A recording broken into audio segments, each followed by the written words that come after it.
So there were so many things that happened at sea, but they were unheard and unseen, and that's why we say that the action did not take place at sea and nothing happened at sea and the seafront was not open.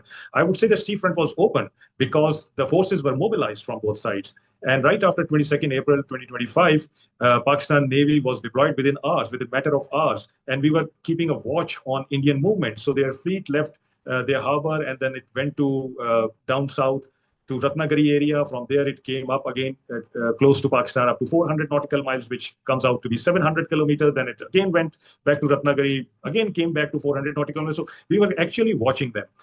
And if you remember that on 5th May, they are one of the aircraft, surveillance aircraft, P-8I, a US origin aircraft. It came for surveillance and we tracked it, monitored it, and pushed it away. It went back aborting its mission.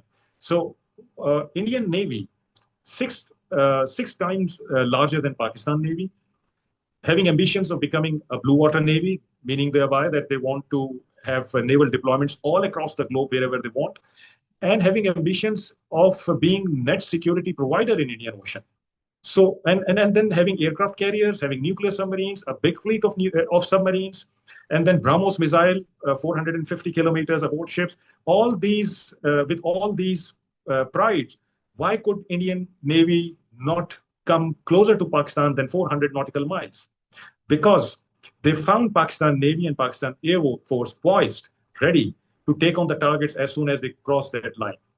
So, in fact, their Pride aircraft carrier, they hit it twice close to their coast to provide it air cover from the mainland and save it from the wrath of Pakistan Navy and Pakistan Air Force. And these were the 2 days when there was action going on between the two air forces and two armies on land and in air. At that time, they hit their aircraft carrier close to their coast. We knew where their submarines were. We knew where their ships were. We knew where their aircraft carrier was moving. So at sea, if you find out your adversary, that's your 60% victory.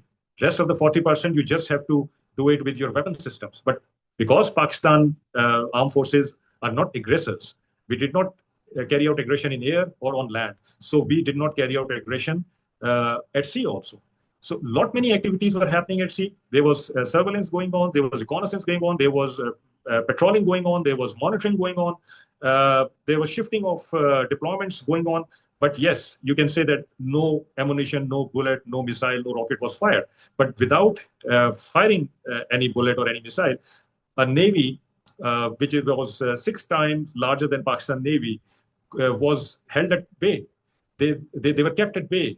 And they were not allowed to come closer to 400 nautical miles. So that was the trophy that Pakistan Navy took away